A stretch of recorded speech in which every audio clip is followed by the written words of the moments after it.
और कोई पूछना चाहते हैं? ठीक है, हम शुरू करते हैं। तो सिर्फ गंदगी हटाने के लिए सर सिर्फ वेंटू ही जोड़नी है ना इसी S9 वाले प्रोटोकॉल के साथ? हाँ, S9 वही जैसे हमने लंग्स का किया था ना, कि हमने वहां पे S2 ये C2 P2 A2 वर्ड2 वेन2 और GB से हमने वहां पे हटाया था। ऐसे जहाँ की यांग डेफिशिएंसी दूर ना हो रही हो हमारे यांग वाले फार्मूले से तो अंदर वाला ये गंदगी हटाने का जोड़ दो। जैसे स्टमक यांग है मान लीजिए, तो स्टमक में भी वही फ्लेम फायर अंदर बना हुआ है, तो जो हम देते हैं S10C16 वर1G वो जोड़ देंगे तो वो हमारा फिर तो वेंटू इसी के साथ जोड़ना है सर फिर? बिल्कुल, वेन2 वही जोड़ना है जहाँ हमने गंदगी हटानी है, गंदगी हटानी है। तो वो एकदम यांग वाला बहुत जल्दी हो जाएगा। Okay sir.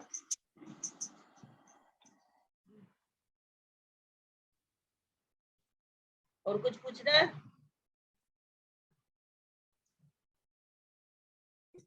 सर जैसे एपिलेप्सी पेशेंट में सिर्फ एक राइट साइड पे उनके ब्रेन में शाइनिंग नहीं जाती, चाहे मैं उनको कितनी मेडिसिन दे लूं, तो हाँ, उसके लिए यही आपको S5, फिर आपको S5 बेस वेन, तो वो जो है Ven4F2B WE के साथ इंटरनली सफाई करो, यही तरीका। इसी के साथ वेंटो मिला दें सर, S5 Ven4F2B के साथ। हाँ, उसकी वही वहां पे सफाई कर देंगे। Okay sir. तो बड़ी जल्दी यांग वो शाइनिंग खत्म हो जाती है। जी सर वो हीट कम होने के बाद यांग दिखने लग जाएगी क्या, अगर कहीं पहले दबी हुई हो तो? शाइनिंग हट जाएगी ना वहां से, शाइनिंग मतलब जो यांग डेफिशिएंसी है वो ठीक हो जाएगी, और जहाँ यांग ठीक हो गई मतलब फंक्शन ठीक हो गया, फिर वहां गंध बचा ही नहीं ना। जैसे आपकी गाड़ी है उसमें पिकअप नहीं है, आपने इंजन ऑयल में गंदगी आ गई, इंजन में गंदगी आ गई, इधर आप इंजन की सफाई करो, उधर से वो उसकी पिकअप बढ़ जाएगी ना। सेम ये हमारी बॉडी में इंटरनल वहां पे फ्लेम फायर हटा दो, और इससे ये आपका जैसे स्प्लीन यांग है ज्यादातर आती है ना हर डिजीज में स्प्लीन यांग, तो उसमें भी यही C2 A2 P2 वर2, फिर उसमें वेन2 में S2 आ गया, स्प्लीन की आ गई, और GB से वहां पे सफाई करो, तो बहुत फास्टली वो हट जाती है। ऐसे ही हम C8 P8 वाले के साथ भी वेन2 जोड़ सकते हैं और डीपली हटेगा। कहीं कोटिंग है उसमें वेन2 जोड़ दो, एकदम परत जो है कोटिंग सब हट जाएगी। और फिर किसी के क्रैक्स कम नहीं हो रहे तो उसको क्या करेंगे? C200 देके भी क्रैक कम नहीं हो रहे? हाँ, क्रैक के लिए बताया था ना, वो कम इसलिए नहीं हो रहे, वहां पे इंटरनल यही आप अंदर से सफाई और जोड़ दो, फिर देखो बड़ी जल्दी घटेगी। ओके। जैसे यांग के साथ भी एक क्लींजर जोड़ दिया, इनके साथ भी क्लींजर जोड़ देंगे, आप जल्दी हटेगी। अच्छा, ठीक है सर। ये जो C2P2 वाला फॉर्मूला है ये सिर्फ लंग्स में अगर गंदगी हो तो ही हटाने में यूज करना है? नहीं, स्प्लीन, ओके। कोई भी गोल गोल ऑर्गन, जैसे स्प्लीन हम लेते हैं, आप देखते हैं स्प्लीन यांग आता है, स्टमक यांग आता है, ये सारा हम S2C2 लेते हैं ना। हाँ जी हाँ जी। तो सेम ये फार्मूला सभी पे लागू हो सकता है। ब्लैडर भी आएगा ना सर? ब्लैडर भी हो गया, गोल गोल जितने ऑर्गन है, कितने भी होगा? मतलब जो अब आपके पास डबल हथियार हो गए। जैसे एक पेशेंट का ये मैंने एक्सपेरिमेंट ही किया था, उसको बहुत ज्यादा एसिडिटी रहती थी और जीभ बोलती थी स्टमक यांग, तो अंदर से मैंने वो क्लींजर भी जोड़ दिया, यांग वाला भी जोड़ दिया, तो एकदम वो शाइनिंग सब हट गई, और उसका पेट दर्द हो रहा था, एसिडिटी बहुत ज्यादा, वो सब ठीक हो गया।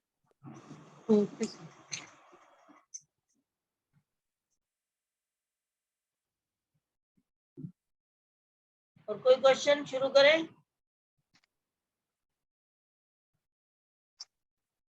जी नमस्कार दोस्तों, इलेक्ट्रोहोम्योपैथी विद टंग डायग्नोस की क्लास में आपका स्वागत है।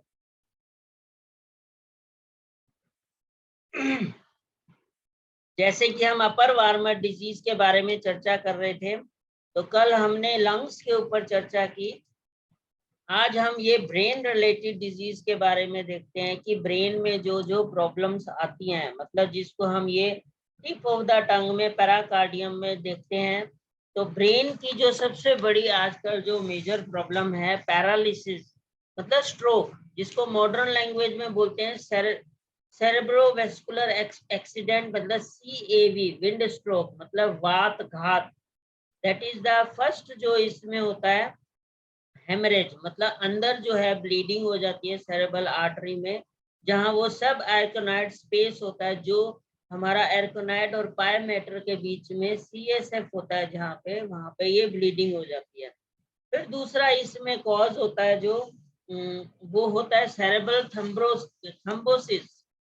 मतलब अगर हम देखें तो ये रक्त का थक्का जो है वो एक तरह से चिपक जाता है धमनी की दीवार पे, मतलब आर्टरीज की इनर वॉल में, और ये एक ब्लड क्लॉट होता है जो कि लाइनिंग ऑफ द आर्टरी में हो जाता है, remain attach to the place of the origin. और ये थ्रोम्बोसिस जो है टोटल कॉज पार्शल या टोटली वो पैरालाइज कर सकता है। और इसमें जो है ये ऑब्स्ट्रक्शन से क्या होता है, वहाँ इन्फेक्शन हो जाता है, मतलब ऑक्सीजन की कमी हो जाती है सराउंडिंग टिश्यू में, जिससे कि वहां पे सेल डेड हो जाते हैं, और यही सेरेब्रल थ्रोम्बोसिस बोला जाता है। फिर एक सेरेब्रल जो है एम्बोलिसिस होता है, मतलब रक्त के थक्के। एम्बोलिसिस जो है एक बबल ऑफ द एयर है जो ट्रेवल करके आर्टरियल सिस्टम में जाता है और वहां पे ब्लॉक कर देता है, और वहां पे फिर वो एक तरह से क्लॉट बना देता है, या स्पाज्म ऑफ द हमारा। फिर इसमें हम जहाँ पे एयर बबल की बात आए, तो हम देखते हैं हमारे वात की मेडिसिन कौन सी अच्छी काम करती है, S1WE। और ब्रेन का मामला है तो हम उसमें F1WE भी जोड़ देंगे, तो वो सारा वहां पे। इसी तरह पैरालिसिस में ये S1 हमारी 2 बूंद, WE 10 बूंद हमारा वो देंगे, और F1WE भी सेम इस तरह से हम पैरालिसिस केसेस में नरवाइन कर देते हैं, और वहां पे कोई भी एम्बोलिज्म जो है, एयर बबल है, वो वहां से हट जाता है। फिर spasm of the cerebral vessels में वहां पे स्पाज्म हो जाता है। मतलब एक तरह से जो 20% हमारी ब्रेन पैरालिसिस जो स्ट्रोक होता है वो हेमरेज की वजह से होता है। 80% जो पैरालिसिस है वो आइसेचीमिया, मतलब ये एम्बोलिसिस हो जाता है, थ्रोम्बोसिस हो जाता है, वहां के सेल्स को ऑक्सीजन नहीं मिल पाती, तो ये आइसेचीमिया बोलते हैं, मतलब वहाँ लैक ऑफ ऑक्सीजन।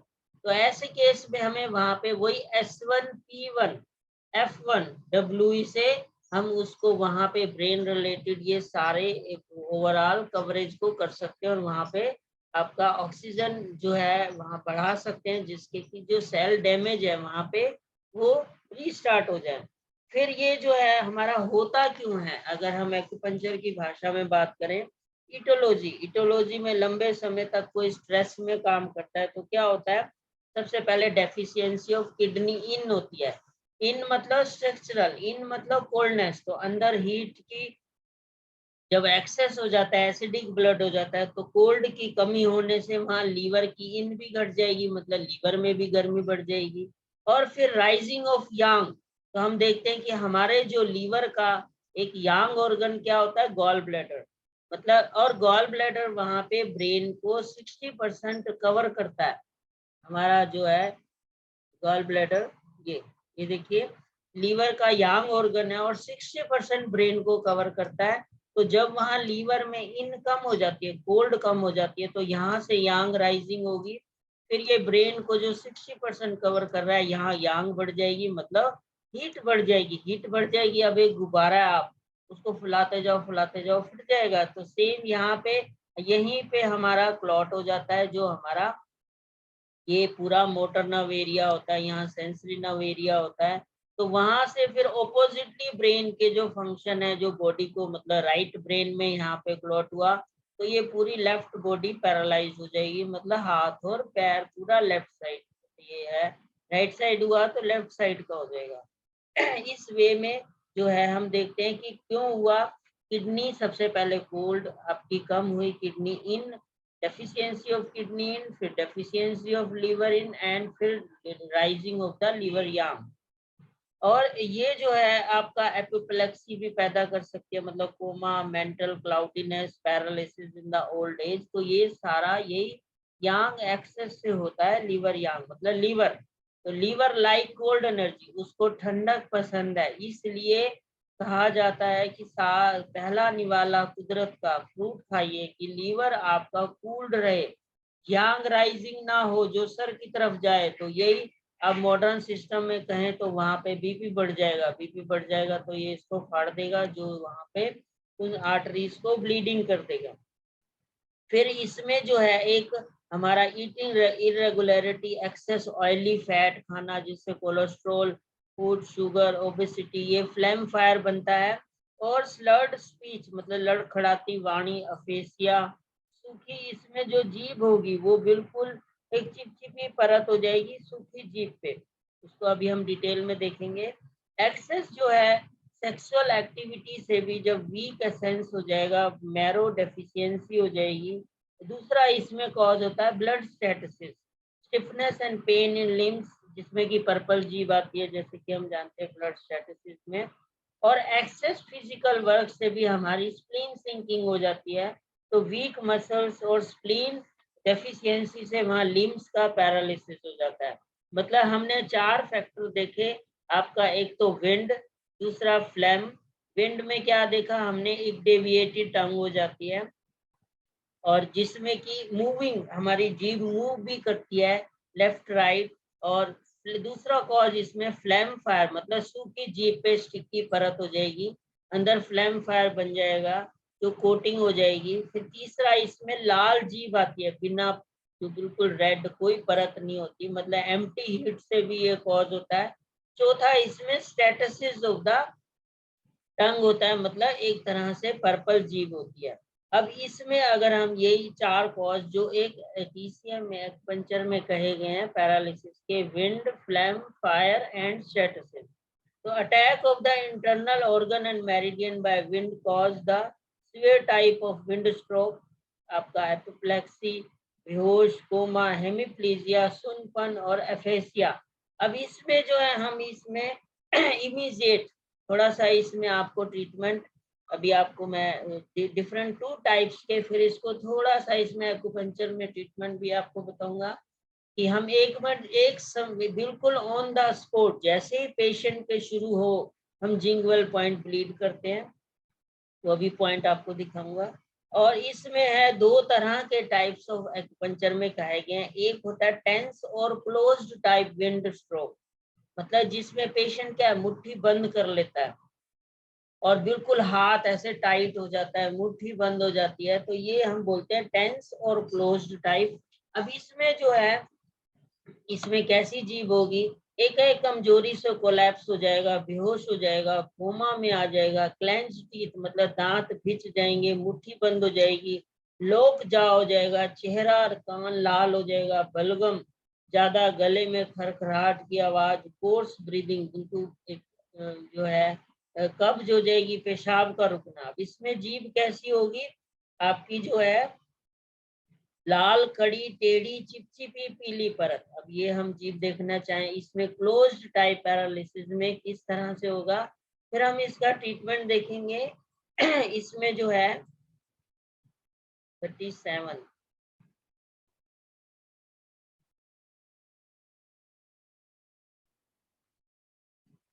ये देखिए बिल्कुल ये एक आपकी लाल, कड़ी, टेढ़ी, बिल्कुल ये अगर हम सेंट्रल लाइन करें तो एक तरह से डेविएटेड टंग हो जाती है, तो जिस तरफ की जहाँ झुकाव हो उसी तरफ का वहाँ पैरालिसिस होता है। हम नोज से अगर एक स्ट्रेट लाइन करें, नोज से स्ट्रेट लाइन,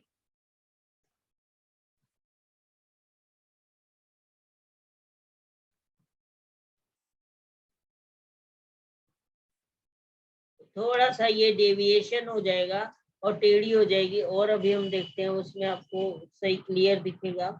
और इसमें मतलब एक लाल जीभ होगी, टेढ़ी होगी, चिपचिपी पीली परत हो जाएगी, कोई फ्लैम फायर बढ़ जाएगा जो अंदर जाके वहां पे ऑर्गन और मेरिडियन में जैसे अभी मैंने बताया, एक तो विंड कॉज होता है, एक फ्लेम फायर होता है। अब इसको हमने किस तरह से ठीक करना है? स्पास्टिसिटी मतलब वहां एक टाइटनेस आ गई है।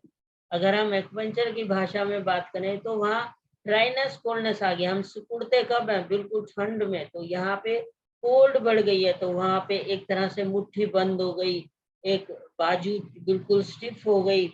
तो इसमें हम S9 जो मोटर नर्व की मेडिसिन होती है, जिसमें S5F1 होता है, A3 for the blood circulation के लिए, और RE हम ये फर्स्ट डाइल्यूशन में लेंगे। ये जो स्पास्टिक टाइप पैरालिसिस है उसमें उसको रिलैक्स होगा। और ब्रेन के लिए अभी मैंने आपको बताया, वहां पे हमें ऑक्सीजन बढ़ानी है, S1WE, F1WE, P1WE, ये 1000 डाइल्यूशन में लेके हम वहां पे ब्रेन को इधर से फिर हम पॉजिटिव सपोर्ट देंगे। वही हमारा जो मसल्स है, वो नर्व्स, मोटर नर्व की होती है S5F1, दैट इज S9। तो हम S9 की पिल्स देंगे वहां पे। और बाकी ये हमारा C8, P8, A3, S13, ये YB, और यहाँ पे हम इसको सफाई करेंगे। और जो है वहां पे, और उसके साथ स्टेगनेशन, ये जो हमारी स्प्लीन यांग डेफिशिएंसी भी बनी हुई है। आप देख रहे हैं S2, F2, हम जो बेस 14W ये देखे कि यांग डेफिशिएंसी, ये परत बने ही ना, उससे फिर अंदर से भी हम फ्लेम फायर को दूर करने के लिए, अब ये देखिए पूरा ये फ्लेम फायर कहाँ बना हुआ है? इंटेस्टाइन एरिया में बना हुआ है। तो हमें इस इंटेस्टाइन को साफ करना है। तो हम वही इसमें S10C16 वर1, अब एक बिल्कुल क्लींजिंग और सफाई करनी है, तो वहां पे Ven2 भी जोड़ दीजिए। और G आप इसमें इस वे से ये इंटरनल सफाई फ्लैम फायर कर सकते हैं, जिसमें और स्प्लीन यांग एकदम उठेगी और फंक्शन को उठाएगी, ये बनेगी नहीं। तो अंदर जो मेरिडियन में स्पास्टिसिटी आ गई है, ब्लॉकेज आ गया है, जिससे स्टिफ हो गया है, तो हम इस वे से इसे ठीक कर सकते हैं। अब इसमें जो है एकदम, अभी आपको दो टाइप के, दूसरी टाइप का इसमें बताते हैं हम, फ्लैसिड और ओपन टाइप विंड स्ट्रोक, मतलब जिसमें क्या पेशेंट का बिल्कुल हाथ ऐसे लूज हो जाता है। और जो है यहीं पे हम इसमें इस फ्लैसिड में यही सेम हम S9A3RE को हम जो है D4 से बनाएंगे, और बिल्कुल हाथ में वहां लगा के, जो मैंने आपको फाशिया एक्यूपंक्चर बताया था, फाशिया एक्यूपंक्चर में पूरा हाथ में हम वहां पे ये अप्लाई करके, और पेशेंट को इसमें जो है इस वे से ये सारा इन यांग जो हमारा जो है डिफरेंट टाइप के 4 तरह की वहाँ लाइंस थी, superficial fascia, the front line, the front line, back line, तो ये चारों यहाँ पे हम यही मेडिसिन लगा के पेन से यहाँ पे स्टिमुलेशन देंगे, और एकदम पेशेंट को भी सिखा देंगे, तो उसका एकदम स्पास्टिसिटी हटेगी, क्योंकि यहाँ पे मोटर नर्व एरिया, जो सेंसरी नर्व एरिया हमने स्टिमुलेट किया, वहां पे ब्रेन को मैसेज जाएगा, मोटर नर्व वापिस आएगा यहाँ पे, और सर्कुलेशन बढ़ जाएगा, तो उसकी स्टिफनेस है वो खुल जाएगी। इसी तरह हम फ्रंट में, ये बैक में भी पूरा हमारा जो है डीप बैक फ्रंट लाइन, ये सारा स्टिमुलेशन देंगे। फिर उससे ये उंगलियों में, स्पेशली जो पेशेंट का हाथ मुड़ जाता है, हम यही S9A3RE को लगा के पूरी एक एक फिंगर में वो पेन से स्टिमुलेशन देंगे, और पेशेंट को भी सिखा देंगे, हर 6 घंटे में 5 मिनट के लिए भी वो कर ले, तो एकदम उसको रिलैक्स होगा। इवन कल की मैं बात बताऊं, एक पेशेंट आया, उसको कैंसर था, और इवन उसको पूरा चेस्ट, गले तक पेन जा रहा था, पूरा चेस्ट से होते हुए, तो मैंने वहीं पे पेन से उसे कहा स्टिमुलेशन करो। मतलब इवन डॉक्टर के पास घबराए गए, जी ये तो पूरा, हमें पूरा ब्रेस्ट निकालनी पड़ेगी, ये पेन हो रहा है, फैल गया है, ये हो गया है, वो हो गया है। और हम फिर ये पे करने पे 5 मिनट में उसको रिलैक्स हुआ। तो मैंने उसे सिखा दिया, ये तुमने 6 घंटे बाद फिर कर लेना है, बस पेशेंट रिलैक्स, मेडिसिन अपना काम अंदर से कर ही रही है। मतलब पेशेंट की डिस्टरबेंस, इस तरह से हम ये आउटर एप्लीकेशन और ये स्टिमुलेशन से भी रिलैक्स कर सकते हैं एकदम। और ये हुआ हमारा टेंस और क्लोज टाइप विंड पैरालिसिस। तो इसमें हम एक और सहायता लेते हैं, हमारे जो है एकदम पेशेंट का जब ये शुरू हो, तो हम ये स्टिमुलेशन कहाँ कहाँ देंगे, और जिंगवेल पॉइंट को हम ब्लीड करेंगे। ये थोड़े मैंने आपको जिंगवल पॉइंट बताए थे हमारे चाइनीज मेरिडियन में।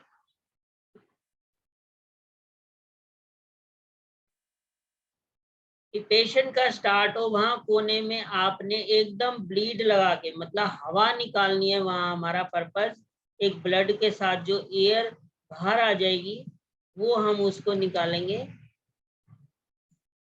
ये जिंगवेल पॉइंट होते हैं।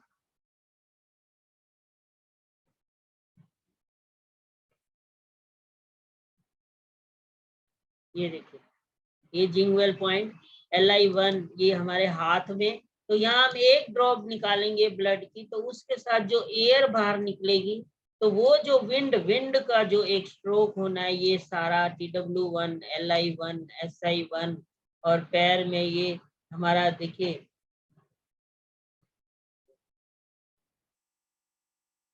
ये UB67 GB44 स्टमक 45, ये सारे हम जितने भी हैं जिंगवल पॉइंट इनको ब्लीड कर देंगे एकदम, वो उसकी नमनेस और पैरालिसिस रुक जाएगा।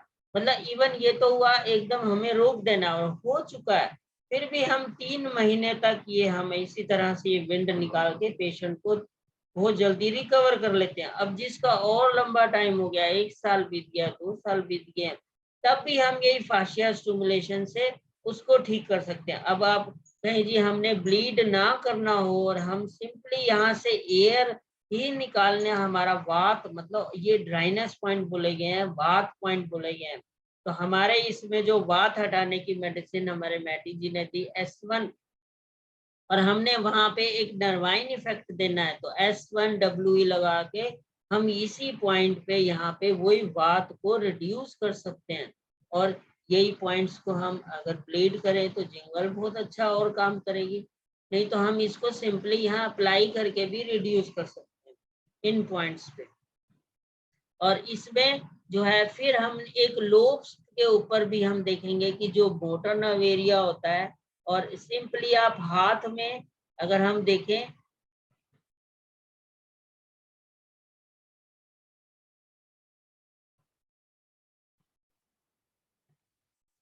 ये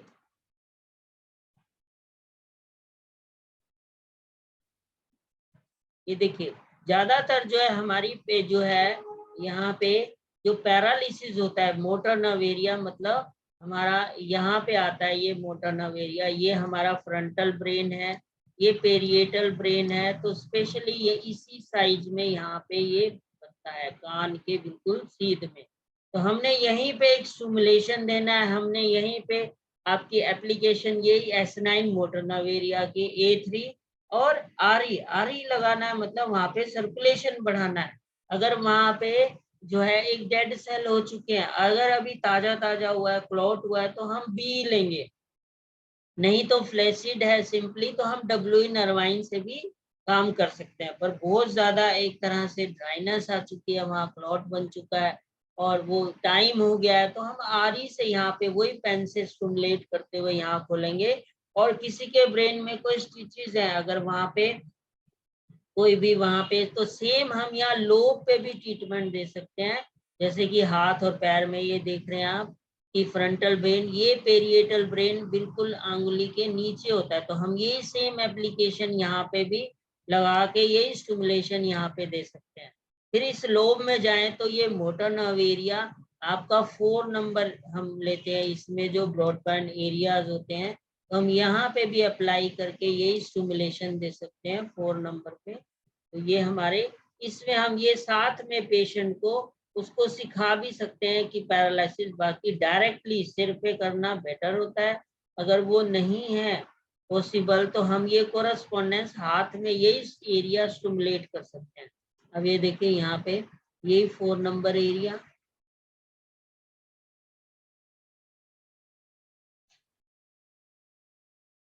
यहाँ पे रिंग फिंगर में आ रहा है, तो यहीं पे हम वही मेडिसिन लगा के स्टिमुलेट कर सकते हैं, तो ब्रेन में वो 4 नंबर एरिया जो है वो आपका वहां पे होगा। फिर इसमें अगर हम कहें तो एक स्पीच भी इफेक्टेड हो जाती है, स्पीच इफेक्टेड में ब्रेन में यहाँ पे ये ब्रॉडबैंड एरिया 40 नंबर 42 ये जो है यहाँ पे ऑडिटरी मतलब सुनने का, यहीं पे स्पीच एरिया भी आता है। ये देखिए, ये speech area of speech 44-45। Same हम यहीं पे, ये हमारा फ्रंटल लोब में आता है, मतलब कान के इधर, वही गॉल ब्लैडर मेरिडियन का एरिया। तो हम यहाँ पे वही हमारा S9A3 जो है WE लगा के यहाँ पे स्टिमुलेशन देंगे, तो ब्रेन में जो उसका यहाँ पे क्लोट आने से उसका स्पीच इफेक्टेड हुआ है, बोलना इफेक्टेड हुआ है, तो हम यहाँ पे उसके स्टिमुलेशन से उसको ठीक कर सकते हैं। या हम हाथ में वही आपके वो जो पॉइंट्स हैं, यही 44 हम यहाँ लेते हुए, तो यहाँ पे हम यही सेम स्टिमुलेशन से उंगली में भी इसको कर सकते हैं। तो इस तरह से हम ये लोकली फाशिया स्टिमुलेशन देंगे। हम ब्रेन में डायरेक्टली वहाँ ऑपोजिटली, अगर लेफ्ट पैरालिसिस है राइट ब्रेन में देंगे, वही मोटर नर्व एरिया, और हमारा सेंसरी नर्व एरिया जो बनता है, ये देखिए ये 4 नंबर यहाँ पे आता है मोटर नर्व एरिया।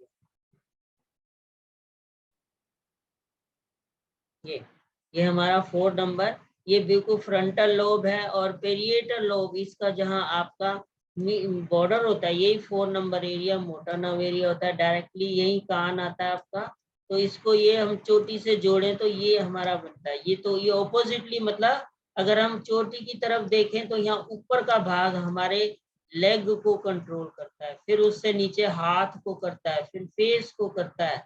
इस तरह से ये जैसे उल्टा एक तरह से, ये सिर नीचे और पैर ऊपर, इस वे से हम यहाँ स्टिमुलेट करेंगे तो बॉडी में वहां पे यही S9A3 आपने WE लगाते हुए यहाँ पे स्टिमुलेशन देना है, फिर लोकली फाशिया स्टिमुलेशन देना है।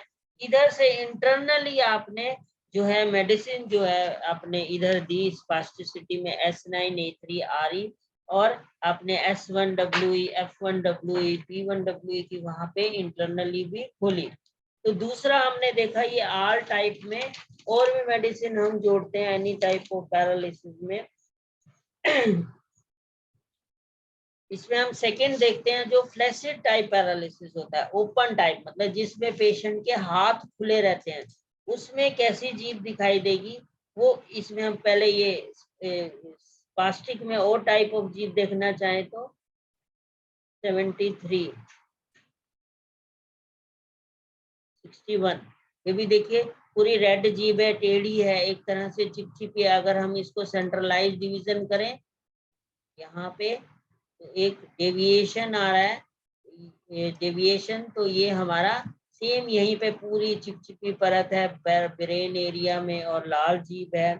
ये स्पास्टिक, आप इसमें ये क्लिनजिंग हटाइए, C8 P8 जो है वहां पे S13 YB और A5 से यहाँ पे हटाइए, फिर यहाँ डीप क्लिनजिंग करनी है, WAN2 भी जोड़ दीजिए उसमें, फिर हमें स्प्लीन यहाँ की परत बने ही ना, और इसके साथ हमें पैरालिसिस का ट्रीटमेंट वहां पे जहाँ हो गया S9A3 RE से हम उसको बिल्कुल नर्वाइन करते हुए आप उसको फिर पॉजिटिव सपोर्ट भी दें और लोकलाइज स्टिमुलेशन भी दें, और S1WE, F1WE, P1WE, अगर नेक्रोसिस हो गया है, डैमेज हो गया है, लैक ऑफ ऑक्सीजन हो गया तो P1WE जोड़ेंगे, नहीं तो S1WE, F1WE 1000 डाइल्यूशन में देके हम उसको रिलैक्स कर सकते हैं। फिर हम इसमें ये स्पास्टिक टाइप ऑफ पैरालिसिस में देखें तो 1978, ये भी देखिए पूरी एक तरह से लाल जीभ है, कड़ी जीभ है, और आपकी कोटिंग है, पूरा यहाँ पे कोटिंग आई है। फिर हम second type open type of इसकी ओपन टाइप विंड स्ट्रोक की बात कर रहे थे, फ्लैसिड टाइप, तो उसमें टंग आती है हमारी जो है pale and swollen. Pale and swollen किस तरह से देखो 91, ये पेल है एक तरह से धुलधुली और सूजी हुई है, तो ऐसे पेशेंट का जो भी वहां पे नीचे सिम्टम्स आएंगे, एक तरह से मुट्ठी खुली होगी, लूज होगी, कोई कोनी नहीं मुड़ी होगी, तो फ्लैसिड और ओपन टाइप, इसमें क्या है अचानक बेहोश हो जाएगा, बेहोशी से कोमा में भी जा सकता है, हथेली मुंह खुला रह सकता है, आंखें बंद होंगी, रक्तहीन चेहरा, ऑयली पसीना फोरहेड पे आएगा, मलमूत्र अपने आप निकल जाएगा, हाथ पैर ठंडे हो जाएंगे। और उसमें क्या था हमारा जो एक टेंस टाइप में कान लाल हो गए थे और लोग जौ हो गया था, मुट्ठी बंद हो गई थी, इसमें हाथ खुला रहेगा और हाथ पैर ठंडे हो जाएंगे, वही जो यांग डेफिशिएंसी के सिम्टम्स होते हैं। तो हम इसमें यही एक तरह से यहाँ पे हम वही S9A3, अब इसमें W लेंगे, उसमें हमने RE लिया था, वहां स्पास्टिसिटी हटानी थी, ड्राइनेस हटानी थी, इसलिए हमने RE लिया था। यहाँ हम क्योंकि नर्वाइन इफेक्ट देना है, फ्लैसिसिटी आ चुकी है, नर्वस सिस्टम डाउन हो चुका है, तो हम W लेंगे, S9A3W।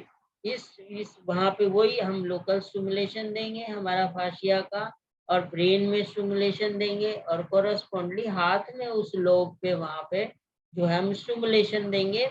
और इधर से इंटरनली वही S1W 1000 डाइल्यूशन में और F1W 1000 में देंगे। साथ में हम स्प्लीन सिंकिंग का यहाँ पे ट्रीटमेंट देंगे, मतलब वही C4 L2 S11 F2 RE। फिर ये स्प्लीन यांग का देंगे, यहाँ शाइनिंग देख रहे हैं आप, S2 जो बेस 14 F2 WA। फिर इधर क्योंकि हमें फ्लैसिडिटी है, नर्वस सिस्टम डाउन हो चुका है, और यहाँ पे हमें जहाँ भी हमें ऐसी तरह से शाइनिंग हो, थोड़ा एक फ्लैमिक एक्यूमुलेट हो जाए, तो इंटरनली सफाई का भी हम जोड़ देंगे।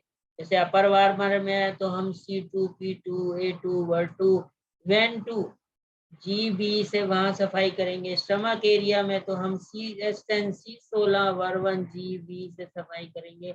ऐसे लोअर साइड में अगर आ जाए, इंटेस्टाइन एरिया में आ जाए, तो हम वही जो हमारा C10 W2 A2 वहाँ WEN2 और GB से वहां क्लींजिंग करेंगे। मतलब डिपेंडिंग अपॉन कहाँ फ्लैम फायर ऑब्स्ट्रक्टिंग कहाँ पे हो गया है, वहां पे हमने वहां सफाई करनी है, उसके रिलेटेड हमने ऑर्गेनल मेडिसिन को चुनना है। स्टमक पे है C15 चुना, इंटेस्टाइन एरिया में हमने C10 चुना, अपर वार्मर में हमने वही C2 P2 लंग्स जो है वो सारी हार्ट रिलेटेड मेडिसिन को चुना। इस वे से हम इस पेशेंट को रिलैक्स करते हैं, प्लस लोकल स्टिमुलेशन से। तो पैरालिसिस केस में एकदम उसको रिलीफ होगा और वो हमें रिजल्ट भी देगा। तो इसमें और अगर हम देखें कि जो फ्लैसिड और ओपन टाइप पैरालिसिस में जीभ जो आती है 104, ये देखिए, ये भी एक फ्लैसिड है, स्वॉलन है। स्वॉलन का मतलब है वही गंदगी अंदर फूल गई है, जमा हो गई है, तभी ये फुलावट आ गई है। देखो ये लीवर बिल्कुल यहाँ से बाहर चला गया है, टीथ मार्क्स आ गए हैं, फैटी लीवर हो चुका है। और यहाँ पे हम यही फ्लैसिड में वही हमारा ट्रीटमेंट S9A3 जो है WE लेंगे। किसी को नर्वाइन इफेक्ट भी देंगे, मतलब नर्वस सिस्टम में जाके हम 100 या 200 डाइल्यूशन लेंगे, यही जो S9A3WE। फिर इसमें हम लोकलाइज वहां पे D3 से सेम S9A3WE से स्टिमुलेशन देंगे। और ये देखिए अपर लंग्स यांग डेफिशिएंसी बना हुआ है, तो हम यहीं पे S2 P2 A3 base 14WE से हम इसकी यांग हटाएंगे। फिर इधर स्प्लीन सिंकिंग का ट्रीटमेंट देंगे। स्वॉलन टंग है C4 L2 F2 S11 RE से हम यहाँ देंगे। इधर से हम ये इंटरनली सफाई भी करेंगे कि एकदम यांग उठे, C2 P2 A2 W2 WEN2 GB से यहाँ इंटरनल सफाई करेंगे। तो ये हमारी सारी फ्लैम फायर एक्यूमुलेटेड ठीक होगी, जो अंदर स्वॉलन टंग में अंदर फ्लैम भी तो जमा होगी मेरिडियन में, ऑर्गन में, वो हटेगी। तो उसमें जो है देखिए हमारे पैरालिसिस में क्या है, नर्व का कनेक्शन टूट गया है, तो नर्व के कनेक्शन में हमारा जो है बाकी वही है, बोन्स वही, मसल्स वही, ब्लड सप्लाई वही। तो हमने नर्व में जाओ, जो हमने 4 कारण बताए, विंड कॉज भी हो सकता है जो हमने आपका S1 F1 से ठीक किया। फिर फ्लैम ये हमने कोटिंग हटा के ठीक किया। फायर हमने C8 P8 ये जो A5S13YB से ठीक किया। फिर स्टेटिसिस टाइप, तो ये हम जो तीसरा टाइप ऑफ देखते हैं, अटैक ऑफ जो है attack of wind on the meridian along cause the mild type of wind stroke. इसमें क्या होगा, हाथ पैर में एक तरफ लकवा हो जाएगा, सुनपन हो जाएगा, जो है मुंह टेढ़ा हो जाएगा, स्लर्ड स्पीच हो जाएगी, मतलब अस्पष्ट वाणी, वो कुछ भी बोलेगा हमें समझ नहीं आएगा, पर इसमें कोमा नहीं आएगा। फिर इसमें मेन मेरिडियन में इफेक्ट हो जाता है, तो चेहरे का लकवा हो जाता है, हेमीप्लीजिया, हाथ पैर सुन्न हो जाते हैं। तो ये जहाँ किसी के भी हाथ पैर सुन्न हो गए हैं, हम यहाँ से यांग करते हैं और इंटरनली अगर वो फ्लैम फायर हटाने का भी अगर हम ट्रीटमेंट छोड़ दें तो वो एकदम उसकी जो नमनेस है वो भी रिलैक्स होगी। फिर लोकल स्टिमुलेशन हमने अप्लाई किया, साथ में फाशिया स्टिमुलेशन दिया, फिर ब्रेन में वहां से मोटर नर्व को स्टिमुलेशन दिया, कोरस्पॉन्डली उस एरिया को दिया हाथ में, तो इससे पेशेंट का एकदम रिलैक्स होता है। तो इसमें अगर हम देखें जो attack of wind on the meridian along mild type of paralysis, मतलब विंड का अटैक हुआ है, तो इसमें किस तरह से टंग आएगी 177।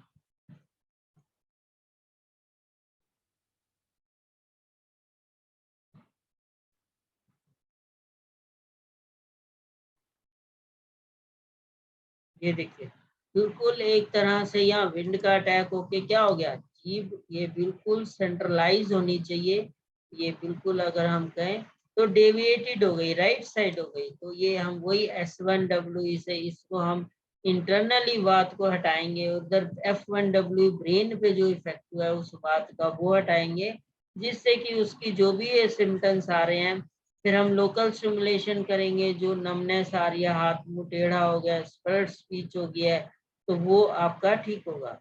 फिर अगर ये attack of the main meridian में भी यही सेम आपका चलेगा, attack of wind on connecting meridian, इसमें अगर हम देखें तो यही 183, ये भी एक तरह से डेविएटेड टंग है, मतलब अगर नोज से आप सेंट्रल लाइन अगर ये करें तो ये बिल्कुल ये डेविएटेड आ रहा है, टेढ़ी जा रही है। और इंटरनली विंड वही S1 जो हम बात बोलते हैं, एयर घटाते हैं, जो हमने जिंगवल पॉइंट से एयर निकाली, वही हमारी इलेक्ट्रोहोम्योपैथी दवाई S1W हमने 1000 डाइल्यूशन दिया, फिर हमने F1W दिया वही 1000 डाइल्यूशन। तो ये सारी वही इंटरनली विंड को घटाएगी जो हमारे ब्रेन में पैरालिसिस को स्ट्रोक कर दिया। फिर इसको हम पॉजिटिव सपोर्ट देंगे जो है, ताकि वहां पे वो जो एक ब्रेन को जाके वो तो लूज कर देगी, विंड हटा देगी, तो बॉडी सहन लायक बने, उसके लिए हमने वही पॉजिटिव फिर से सपोर्ट करना है। Attack of the wind on the internal organ, तो इसमें टेंस ऑफ फ्लैसिड टाइप मैंने आपको बता ही दिया। और इंटरनल ऑर्गन पे जब इफेक्ट आता है तो किस तरह से हमारी जैसे कोलैप्स होती है, एक तरह से गिर पड़ना, बिल्कुल कोलैप्स हो जाना, तो ये हमारा 204।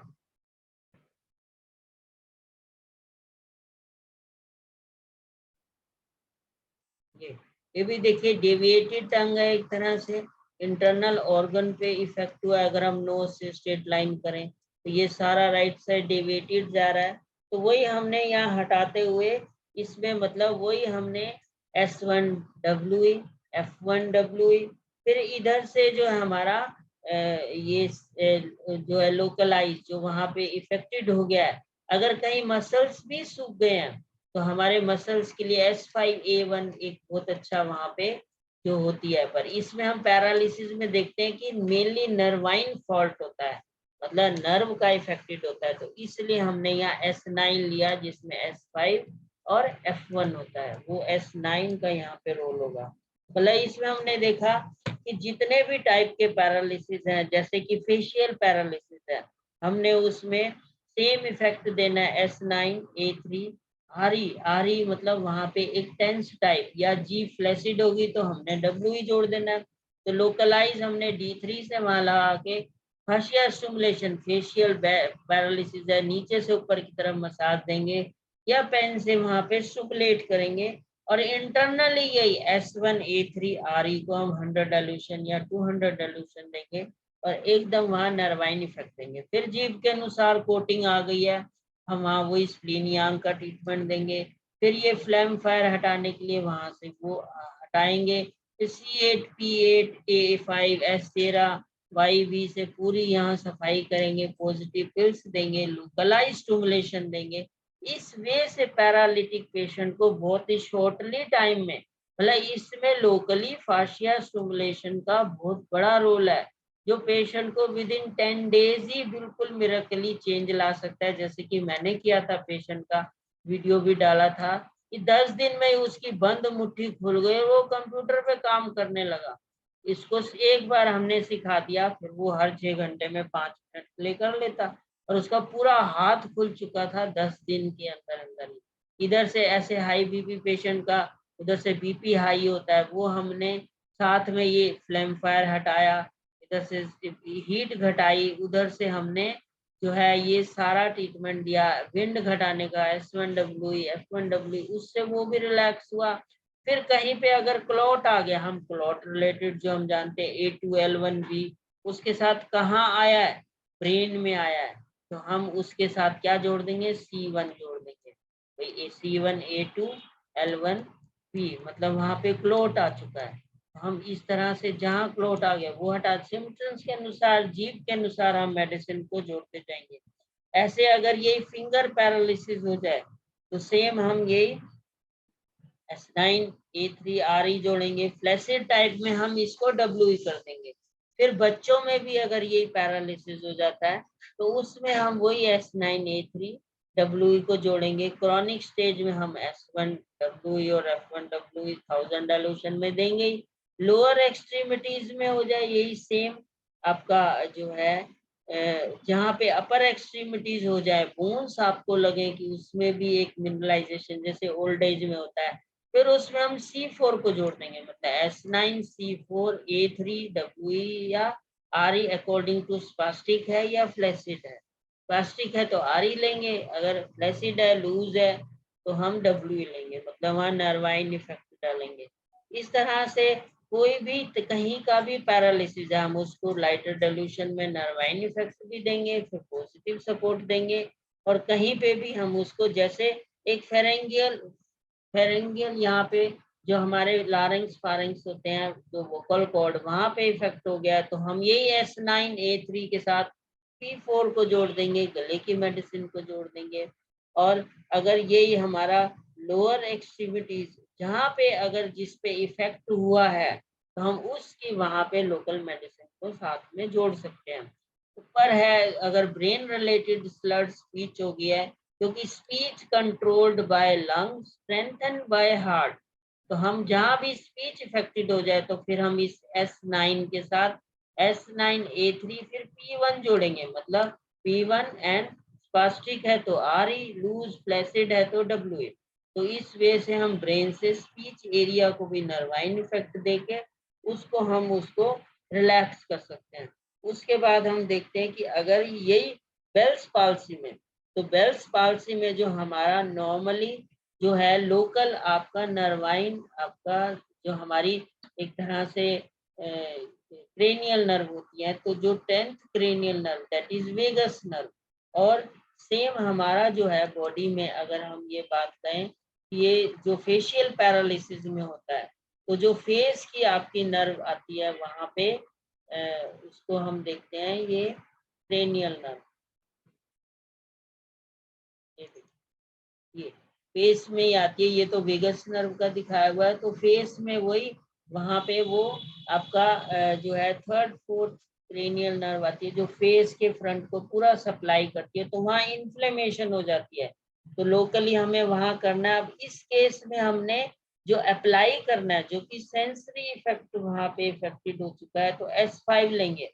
अब इस केस में हम S5 लेंगे क्योंकि वहां पे जो है S2 या S5 1000 डाइल्यूशन 5000 या 10,000 भी ले सकते हैं। फिर इसमें F2W या F2RE, मतलब अकॉर्डिंग टू एक्सटर्नल अप्लाई में यूज होगा, और इंटरनली देने में हम, क्योंकि इसमें सेंसरी नर्व्स का ज्यादा फॉल्ट होता है क्रेनियल नर्व का, तो क्रेनियल नर्व की मेडिसिन हमारी सेंसरी की C3 होती है, तो हमें इसमें C3 को जोड़ना होगा, मतलब एक तरह से जो है F1C3, एक वहां पे इन्फ्लेमेशन आ जाती है तो हम Y लेंगे नेगेटिव में, S1 जो है इसमें जो है सेम हमें मोटर नर्व का इफेक्ट देना है वहां पे, तो जैसे उसमें क्या आंख की पलक गिर गई, होठ बिल्कुल पूरा वहां से पानी गिरने लगा, हम हंसना चाहें जैसे हम होठों को फैलाते हैं वो नहीं फैला पाते, तो हम वही S9A3 उसमें C3 जोड़ेंगे, सेंसरी नर्व्स को जोड़ेंगे। अगर फ्लैसिड टाइप है WE, उसमें टेंस टाइप है तो RE। इस तरह से हम ये लोकली फेस, फिर फेस हमारा जो है पीछे सर्वाइकल 1 और 2 से जुड़ा होता है। अब इसमें हम देखें अगर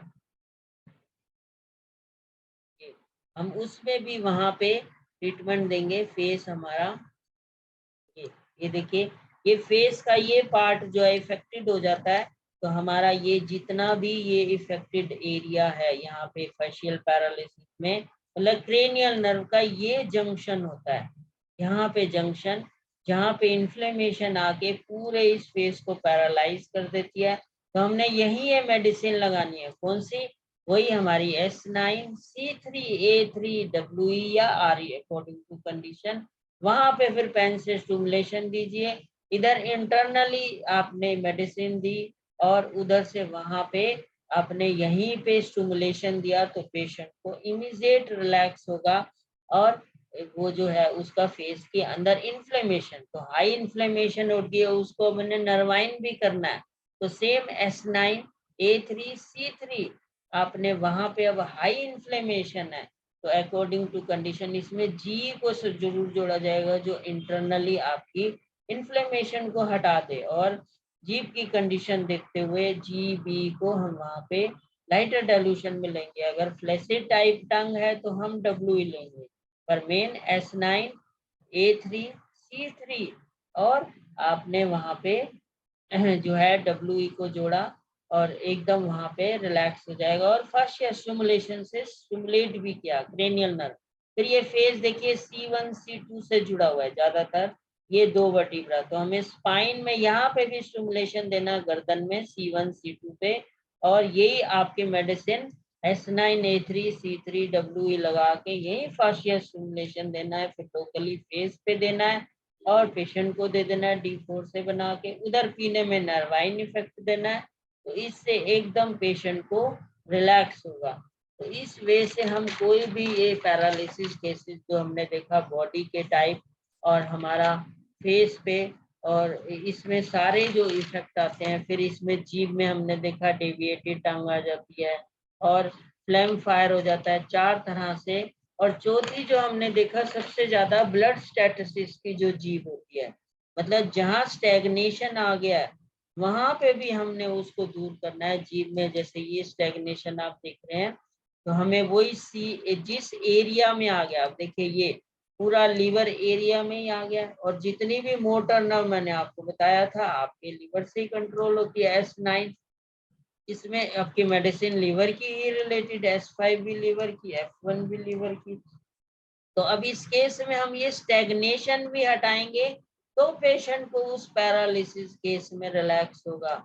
मतलब हमें यहाँ पे, अब ये देखिए, अगर हम सेम ये डेविएशन को हमने यहाँ हटाया, S9 दिया, A3 दिया, फिर वहां पे ये इस केस में जो है WE दिया वहां, फिर उसमें हम C8 को जरूर जोड़ेंगे। C8 मतलब हमें स्टेगनेशन को हटाना है, फिर B को साथ जोड़ा जाएगा और BWE, या हमने अगर वो टेंस टाइप है BRE लेंगे, तो इस वे से हम उसमें ये C8B की जरूर इन्वॉल्वमेंट करेंगे कि हमने स्टेगनेशन हटानी है। इधर C8 P8 A5 ये सब से हम दूर करेंगे। फिर इधर से देखिए शाइनिंग आ रही है पूरी, लंग्स यांग, हार्ट यांग, स्प्लीन यांग ये बन रहा है, तो ये भी हटाएंगे। फिर फ्लेम फायर हटाएंगे।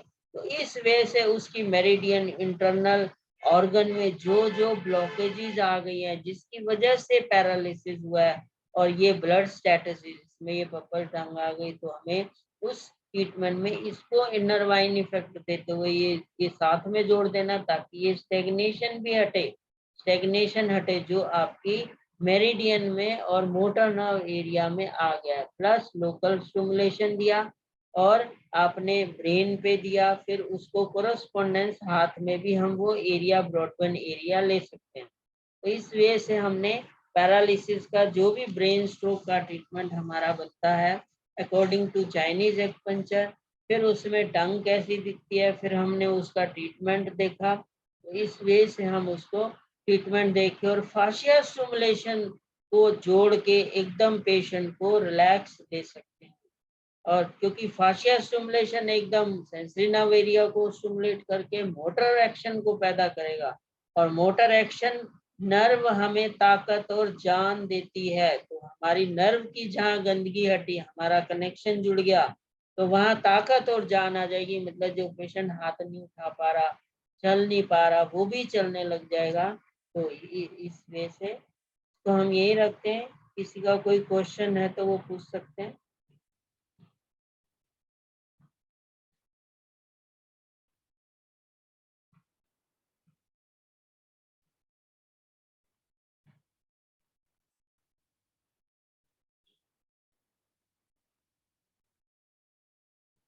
कुछ पूछना चाहते हैं?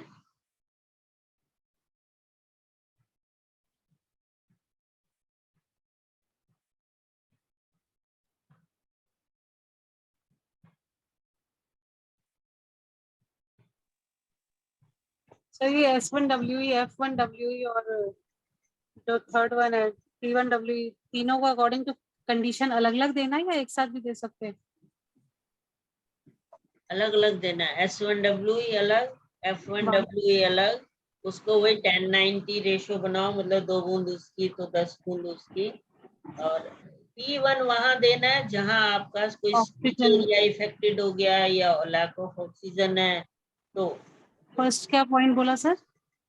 S1WE और F1WE नहीं नहीं, P1WE लैक ऑफ ऑक्सीजन और फर्स्ट क्या था? Speech area, speech area. Okay. बोलना जिसका इफेक्टेड हो जाए, एफेसिया हो जाए, ओके। ब्लड स्पीच हो जाए, तो हम P1 जरूर जोड़ेंगे, क्योंकि वो लॉ है ना, स्पीच कंट्रोल्ड बाय लंग्स, तो हमें लंग्स जी मेडिसिन को।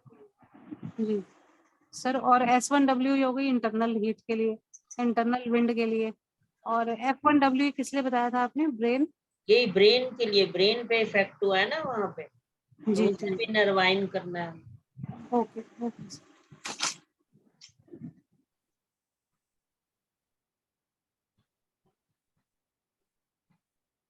Any other question? सर वो स्पीच स्टिमुलेशन एंटी क्लॉकवाइज करना है क्या स्पीच एरिया में? आसिया अगर देखिए लंबा टाइम हो जाता है तो वहां डिजनरेशन हो जाती है, तो हमें वहां टोन करना है, तो क्लॉकवाइज करना है। थोड़ा टाइम हुआ मतलब बिलो 3 मंथ्स, तो हमें एंटी क्लॉकवाइज करना। अभी वहां क्लॉट है, उसकी वजह से ब्लॉकेज है, तो हम एंटी क्लॉकवाइज करते हैं। जहां हमने टोनिफिकेशन करना है, क्लॉकवाइज करते हैं।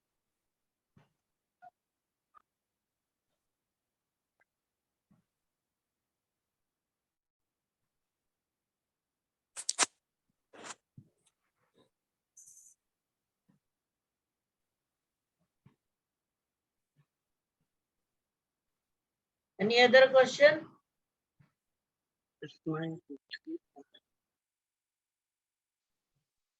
ठीक है, हम इसको फिर यहीं रखते हैं। हाँ जी। सर ये एक्ने में कलर थेरेपी में क्या कर सकते हैं sir? Blue colour, blue colour क्योंकि लंग्स पे, लंग्स हीट होती है ना, लार्जेस्ट। कोई भी मार्कर से वहां ब्लू कलर लगाइए, एकदम जीरो हो जाता है। कहाँ पे? जहाँ एक्नी है, ओके ओके ओके डायरेक्ट ठीक। पिंपल्स पे। Okay okay.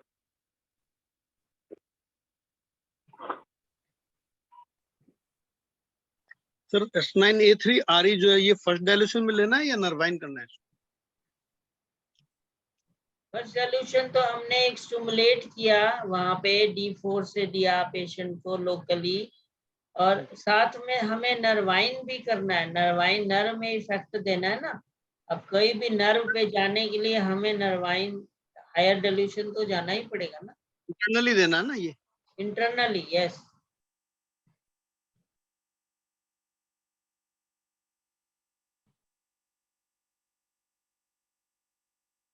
तो स्टिमुलेट के लिए तो D4 में ही लेना है ना?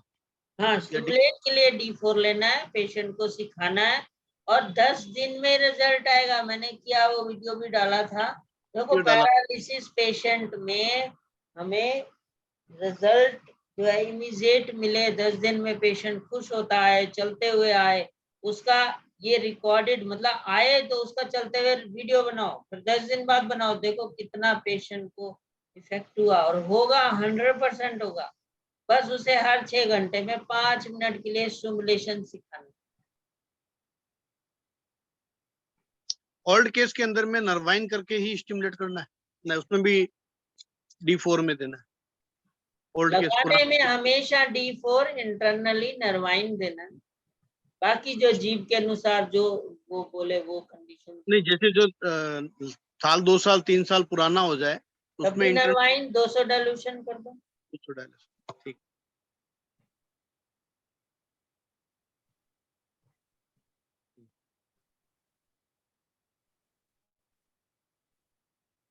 Any other question? काफी अच्छा रहा ये, काफी इसमें चीज समझ में आई।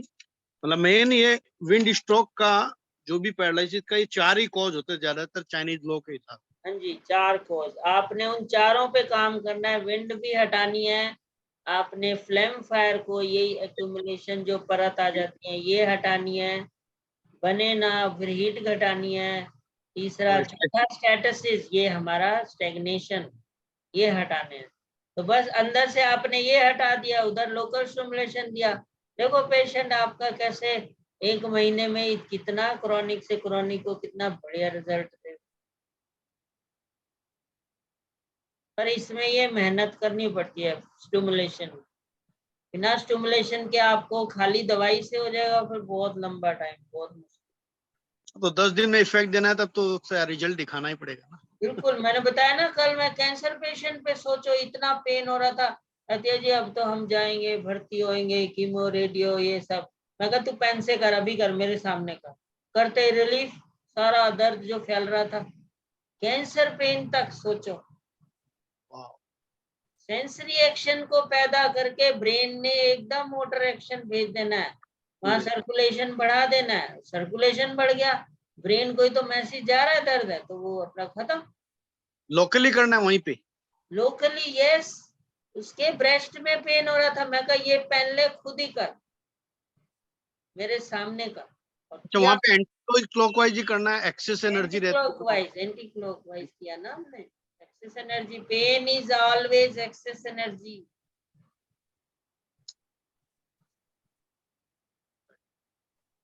नहीं, बहुत ही अच्छा रहा आज की ये चीज, बहुत ही ज्यादा क्लियर हुआ है, बहुत सुंदर हुआ है। फ्लैसिड टाइप में क्लॉकवाइज फाशिया स्टिमुलेशन दो। टेंस है वहां पे, वहां एंटी क्लॉकवाइज। फ्लैशिड में क्लॉकवाइज तो बढ़ानी है ना एनर्जी वहां। Wise, right.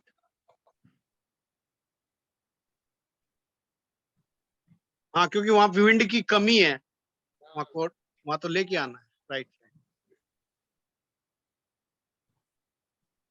नहीं, बहुत सुंदर रहा आज का चीज, बहुत ही इफेक्टिव, ये बहुत अच्छा रिजल्ट देगा। मैंने किया था सर, वो ब्लड लेटिंग से ही काफी रिजल्ट मिला हुआ है, एक पेशेंट में किया था, तो इमीडिएटली 10 घंटे में पेशेंट मिल गया था, रिजल्ट तो आ जाता है उसमें ब्लड लेटिंग से।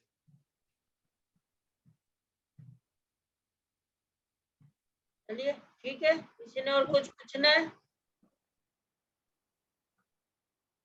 ठीक है, हम यही रखते हैं। Thank you for all, thank you for joining, thank you sir. Welcome.